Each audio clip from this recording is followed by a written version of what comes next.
내가 늙어 백발이 되어도, 이런 제목으로 함께 말씀을 대하겠습니다. 71편을 보시면 표제가 없습니다. 그래서 아무런 제목도 달려있지 않습니다. 그래서 이게 누구의 시인가 되게 궁금해합니다. 저는 개인적으로 다윗의 시라고 생각을 합니다. 그 이유는 1절부터 3절까지가 시편 31편 1절부터 3절까지와 같습니다. 동일한 내용을 다루고 있습니다. 31편은 큰 고난 가운데 있는 다윗이 하나님의 도움을 간구하는 시가 시편 31편입니다. 그래서 저는 다윗의 시다, 71편은 그렇게 이해를 합니다. 자, 그러면 한 가지가 분명해지죠. 다윗은 과거에 자신이 지었던 시, 이 시를 기억해서 지금 71편을 고백하고 있습니다. 71편을 지었을 때가 언제인지는 분명하지 않습니다. 하지만 아마 어느 정도 나이가 들었을 때가 아닌가 생각합니다. 자, 9절을 한번 볼까요? 9절 같이 읽습니다. 늙을 때에 나를 버리지 마시며 내 힘이 쇠약할 때에 나를 떠나지 마소서. 자, 18절 같이 읽습니다. 하나님이여 내가 늙어 백발이 될 때에도 나를 버리지 마시며. 재미있는 고백들이 있죠. 늙을 때에, 내 힘이 쇠약할 때에, 내가 늙어 백발이 될 때에도.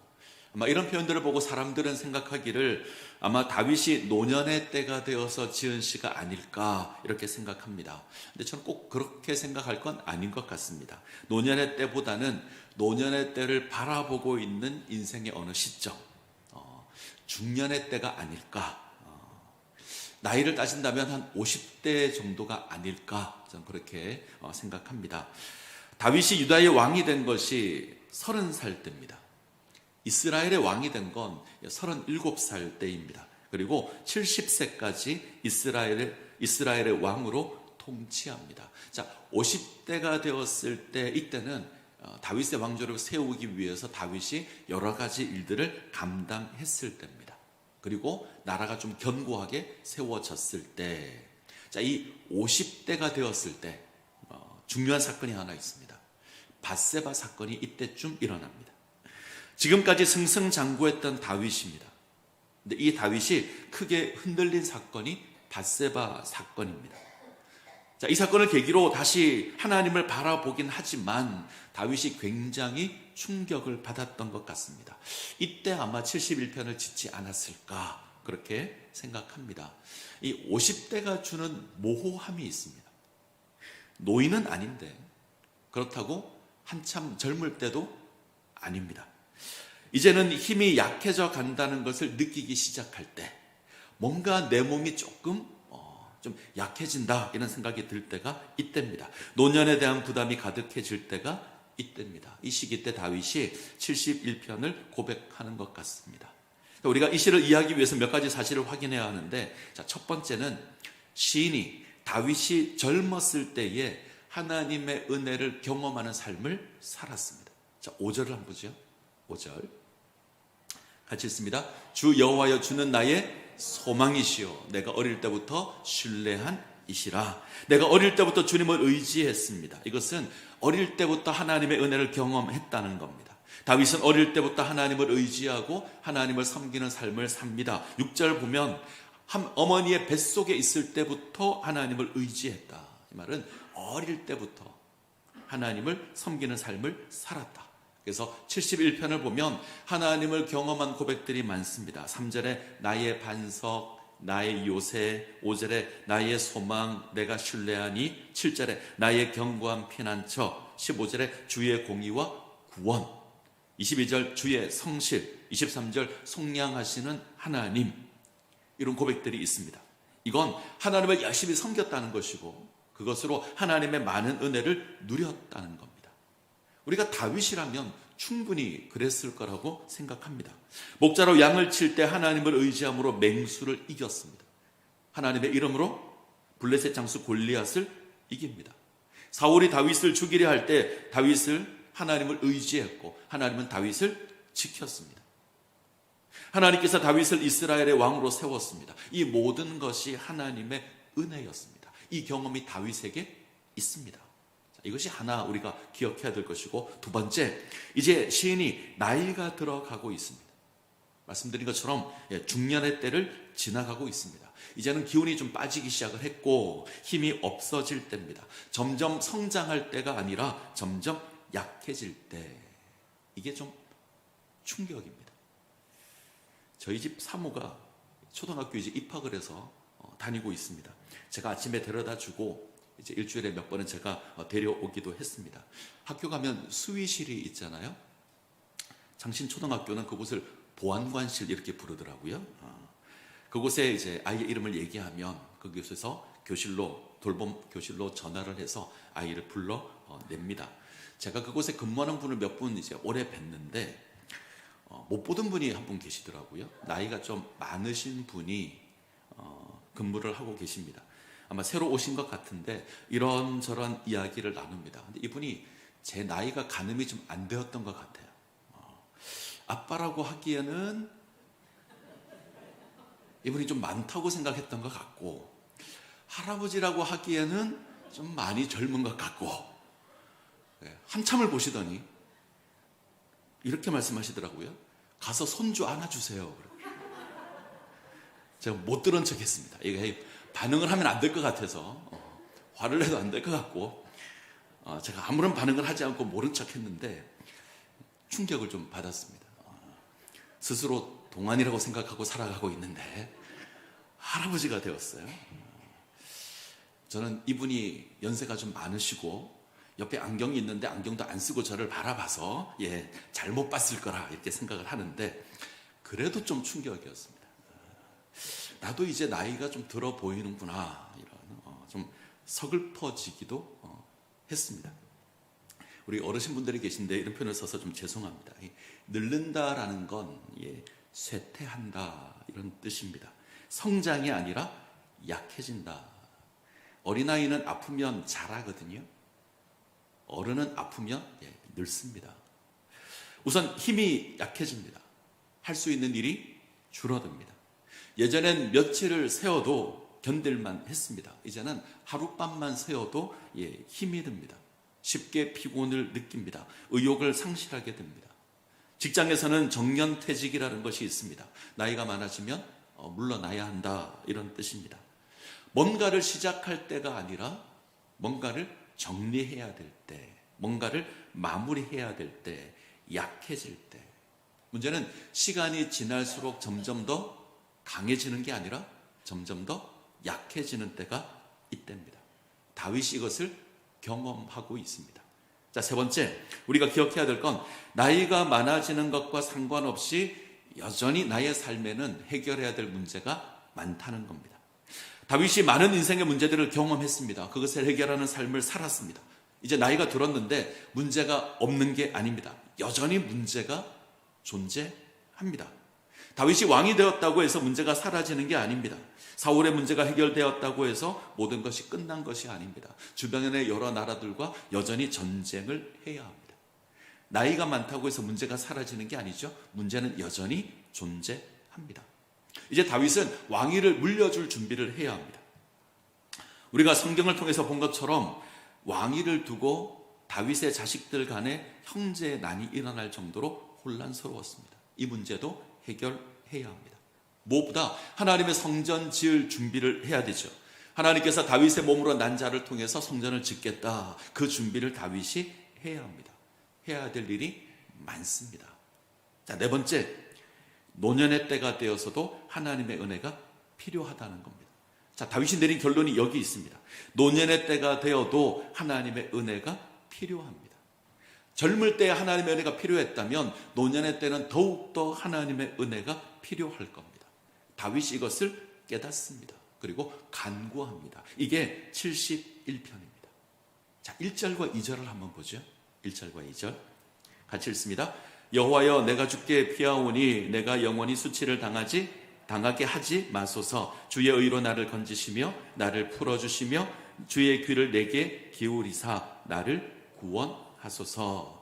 다윗은 인생의 고난 가운데 하나님 바라보며 하나님 의지합니다. 하나님의 도움을 소망하고 있습니다. 2절에 그에 대한 표현들이 강조되어 있는데 하나님의 구원을 바라는 표현이 4가지가 등장합니다. 하나님 나를 건져주십시오. 하나님 나를 풀어주십시오. 하나님 내게 귀를 기울여 주십시오. 하나님 나를 구원해 주십시오. 다윗이 이렇게 고백하는 이유가 있습니다. 3절입니다. 3절 갈까요? 같이 읽습니다. 주는 내가 항상 피하여 숨을 바위가 되소서. 주께서 나를 구원하라 명령하셨으니 이는 주께서 나의 반석이시요 나의 요새이심이니이다. 하나님께서 나의 반석이 되시고 하나님 나의 요새가 되시기 때문에 하나님을 의지하며 간구합니다. 하나님이 나의 반석이시고 하나님 나의 요새가 되시기에 제가 설교를 시작하면서 1절부터 3절이 시편 31편 1절부터 3절과 같다 말씀드렸습니다. 다윗은 지난날 고난 가운데 있을 때 이 찬양을 불렀습니다. 하나님의 구원을 경험했습니다. 또다시 이 고백을 함으로 하나님의 구원을 경험하기를 원하는 겁니다. 과거에 경험했던 그 하나님의 은혜를 다시 누리기를 원합니다. 무엇보다 노년의 때에 이 은혜를 누리기를 원합니다. 자, 3절을 다시 한번 볼까요? 3절 제가 읽겠습니다. 주는 내가 항상 피하여 숨을 바위가 되소서. 주께서 나를 구원하라 명령하셨으니 이는 주께서 나의 반석이시요 나의 요새이심이니이다. 자, 이 말씀을 묵상할 때 저의 마음을 사로잡았던 단어가 하나 있습니다. 뭘까요? 한번 맞춰보시겠습니까? 여러분들이 보실 때는 어떤 단어가 마음에 드십니까? 어떤 단어일까요? 저는 항상이라는 단어였습니다. 항상. 주는 내가 항상 피하여 숨을 바위가 되소서. 자, 성경에서 바위, 변함이 없다는 의미를 지니고 있는 것이 바위입니다. 반석, 변하지 않는다는 겁니다. 요새, 동일합니다. 하나님 나의 반석입니다. 나의 요새입니다. 변하지 않으시는 분입니다. 여기에 항상이라는 단어가 붙었습니다. 지금 시인이 고백하는 건 내가 항상 변함이 없는 하나님을 기억하고 의지하겠습니다. 하나님 변하지 않는 분인데 내가 항상 그 하나님 바라보고 의지하겠습니다. 과거에 반석이시며 요새이신 하나님을 의지했습니다. 지금도 반석이시며 요새이신 하나님을 의지하고 있습니다. 앞으로도 반석이시며 요새이신 하나님을 의지하겠다는 겁니다.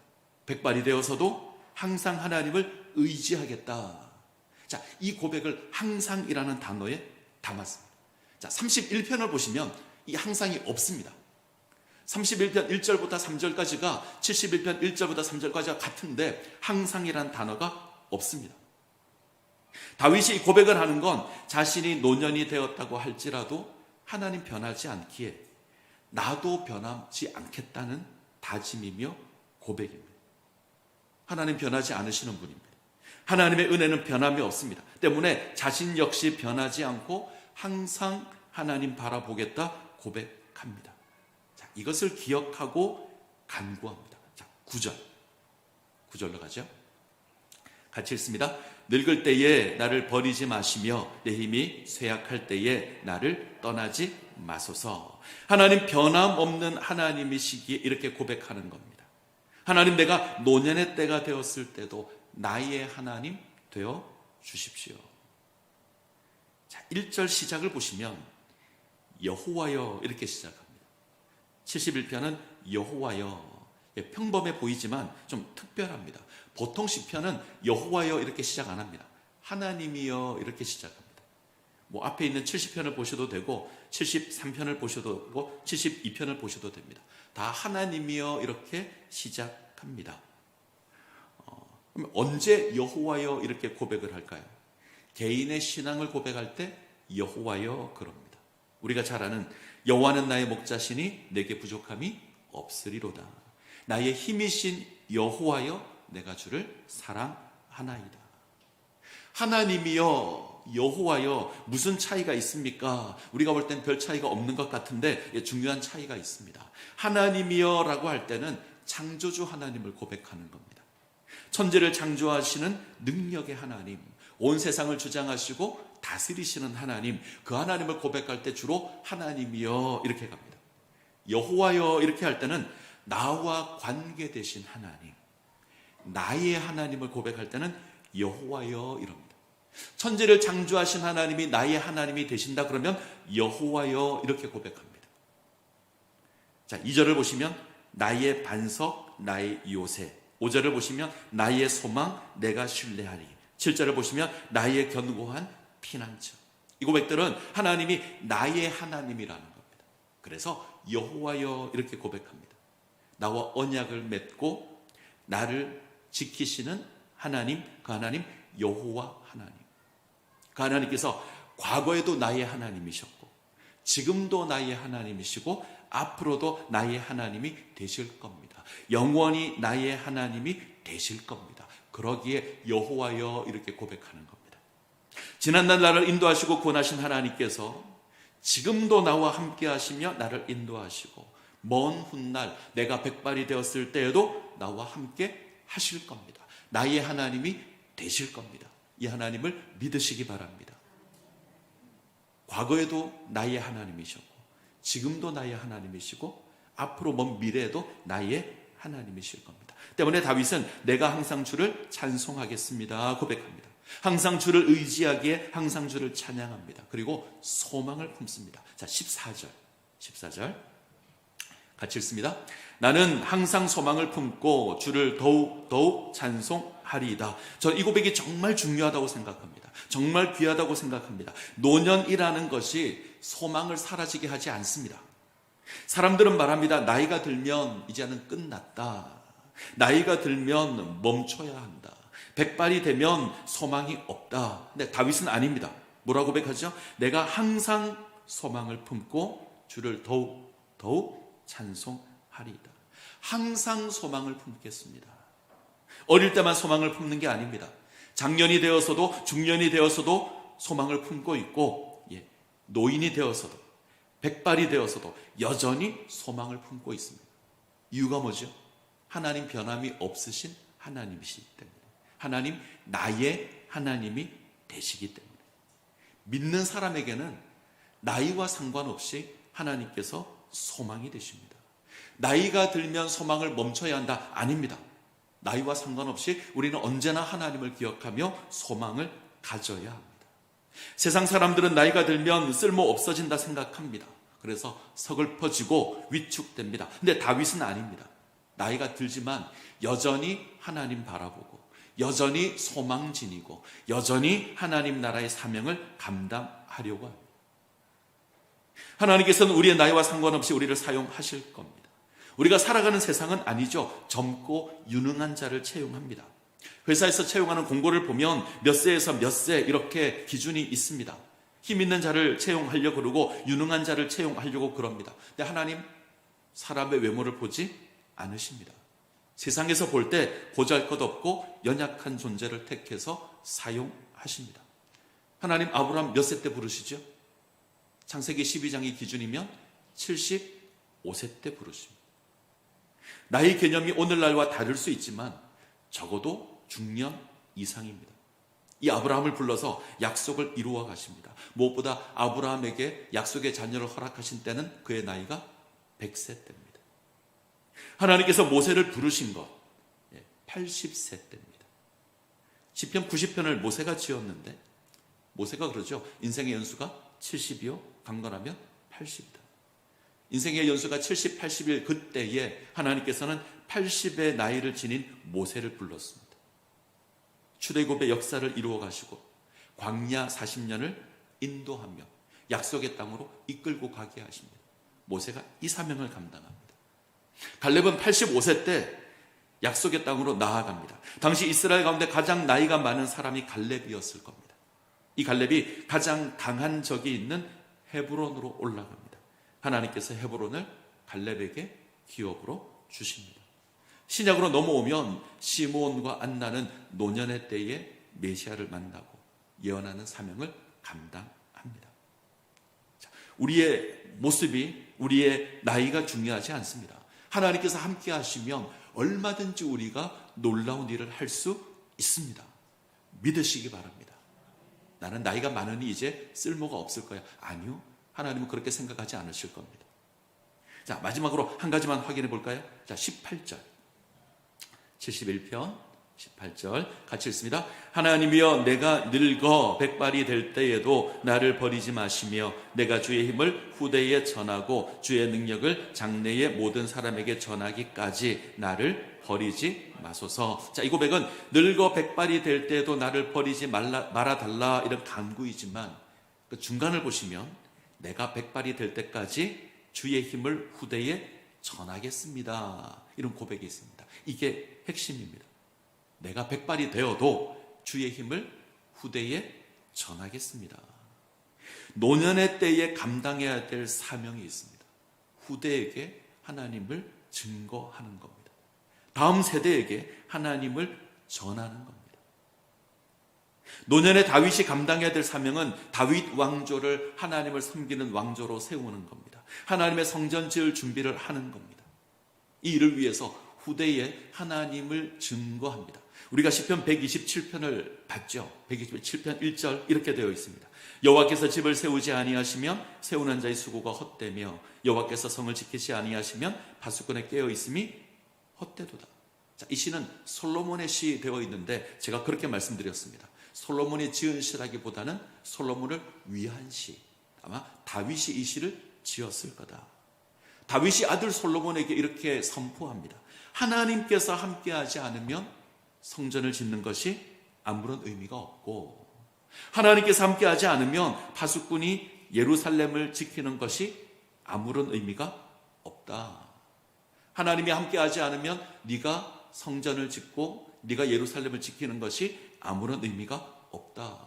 하나님을 경외할 때 이것이 의미가 있다. 다윗은 노년의 때에 이 사명 감당하려고 합니다. 그의 자녀에게 하나님을 가르칩니다. 하나님을 믿는, 하나님을 경외하는 신앙을 가르치고 있습니다. 전 이 모습이 우리의 모습이 되기를 소원합니다. 우리의 사명입니다. 우리 후대에게 우리의 힘이 되신 하나님을 선포하고 가르치는 겁니다. 우리는 노년이 되어도 아브라함처럼 믿음의 가장으로 세워질 수 있습니다. 모세처럼 한 민족을 구원하는 일을 할 수 있습니다. 갈렙처럼 약속의 땅을 정복할 수 있습니다. 다윗처럼 후대의 하나님을 증거할 수 있습니다. 우리가 감당해야 될 사명입니다. 나는 이제 나이가 많으니 나는 안 하겠다. 아니요. 이 사명 감당하셔야 합니다. 하나님, 내가 노년이 되어도 나와 함께해 주십시오. 내가 항상 하나님 바라보오니 하나님 의지하오니 하나님 나로 하여금 하나님 나라 사명 감당하게 하십시오. 이 기도 가운데 세워지셔야 합니다. 이 71편의 간구가 우리의 간구가 되시기를 간절히 소원합니다.